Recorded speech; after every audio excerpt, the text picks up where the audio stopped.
Hello everybody, good morning, citizens of YouTube land.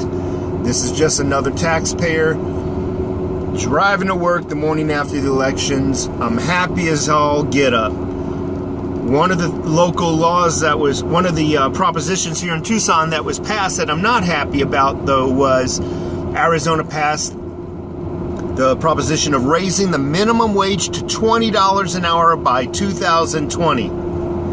Incrementally, which means I think they said next year it's going up to $15 an hour. One of the stupidest things you can do is raise the minimum wage by that significant of an amount. First thing off the bat is, if I was making minimum wage, shit, excuse my language, but shit, I don't need to get an education now.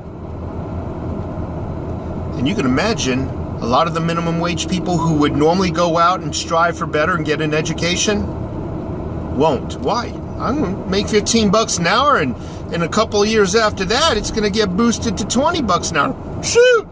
Most people have bachelor's degrees are making 20 bucks an hour. Why do I need to go and improve myself? It promotes a decline in society. Yeah, I agree. 25 cent, 50 cent increments. I'm sorry, the camera just shook. I went over some railroad tracks. I agree, small increments. But that amount much? Mm-mm. But the biggest thing I wanted to talk about is when they offer you a minimum wage increase, and it's completely different than offering you what is more important and what you would expect from a pay raise. And that's called purchase power. Purchasing power is the amount of goods you can buy with $1. I said this in another video. I hope you watch it because I laid it out really in detail, but I'm going to just summarize it. Purchasing power. And I'm going to make the number, I'm just rounding the numbers. Let's say you make $8 an hour and you go to the store after payday and you're able to buy 8 products, whatever they are, it's irrelevant. Then state law says there's a mandate that everybody needs to start making a minimum wage of $10 an hour. Well, that person just got a $2 an hour wage. I'm talking fast, but I'm sorry. That person just got a $2 an hour wage hike in their minimum wage, and they're like, whoa, I make $2 an hour more. I should be able to go now and go buy 10 items. Maybe 11.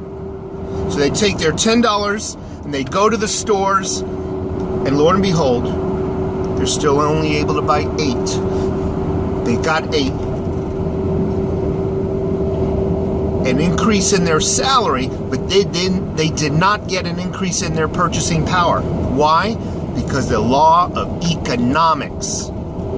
Any businessman, when you increase his cost of doing business, cost of business could be everything from taxes, the rental on his storefront, water bills, the price of goods he has to bring into the store and put on the shelves, the cost of gas that those products came in on the trucks with. Every little thing, including all the mandatory insurances, all the mandatory taxes, everything.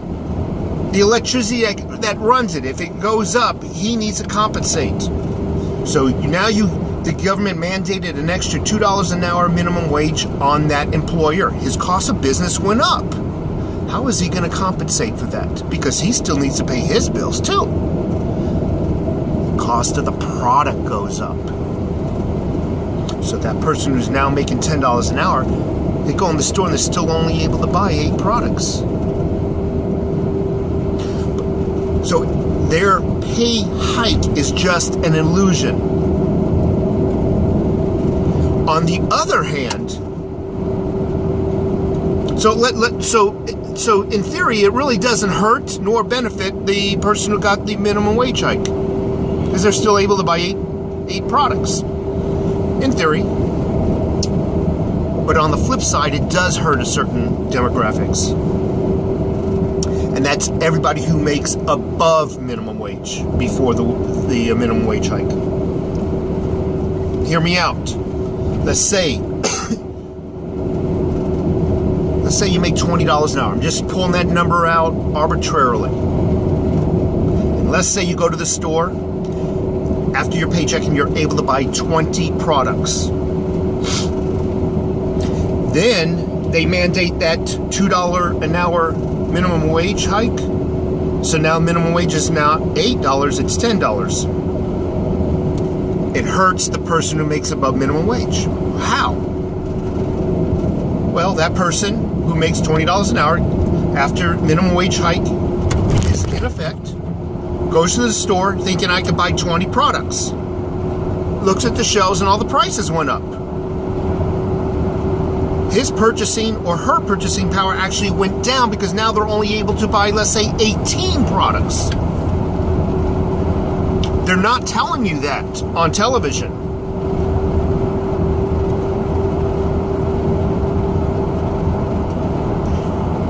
They should promise you purchasing power.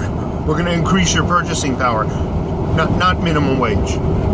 So it's a scam. It truly is a scam on the people.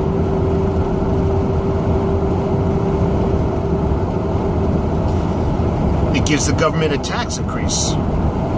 Why? Well, these people now, that person makes $20 an hour and used to buy 20 products, now only able to buy 18. He still needs 20 products to make him, 20 groceries, let's say, 20 things to make him last till next payday. So he has to buy more things. Whether it's groceries, paint, or clothing, he has to buy 2 more things to compensate what he needs, because normally people buy what they need. If they're spending more, buying more, that means they're paying more taxes. See the scam? It hurts the people who make above minimum wage, whether it's $1 above minimum wage or maybe $40 above minimum wage. Their purchasing power goes down. One last thing I want to say about increasing the minimum wage, and there's been multiple studies, and you can look them up online by colleges, what happens in the job force when the minimum wage is increased. Let's just say you got your unexperienced new workers making $8 an hour minimum wage. And let's say your experienced worker makes $11 an hour. These are just numbers I'm pulling out of my hat because each job is different. So you got an experienced person, hey, we're going to hire the experienced people at $11. Unexperienced, no experience, out of school, $8 an hour. All of a sudden, government mandates a minimum wage hike. Camera moved a little bit, I apologize. Government mandates a minimum wage hike. It's now $10 an hour. So the employer is like, well, we're forced to hire minimum wage people at $10 an hour? Heck, for $1 more, I'll get the guy with the experience, the guy or gal with the experience, and they're more productive because they're experienced. They're going to make me more money. Studies have been shown that when you raise the minimum wage, the unemployment rate of minimum wage workers actually goes down because the employers start to hire the people that for just $1 more or 75 cents more an hour, hell, I might as well get the experienced guy. And that's a choose. So those 3 variables that I just mentioned about purchasing power for the minimum wage worker is basically stays the same. It's an illusion that he's getting a pay raise, he or she is getting a pay raise. 2, purchasing power for the person making above minimum wage goes down because all the prices and everything went up. So now he needs to purchase more supplies and whatnot.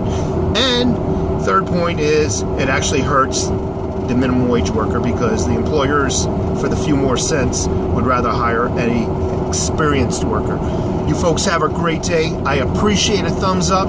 I appreciate you subscribing. And I promise to get a better dash mount camera or something. Right now, it's a monetary thing. Maybe over Christmas, my wife will bless me with that. But give me a thumbs up, subscribe, and leave a comment. Take care. Congratulations, Donald Trump.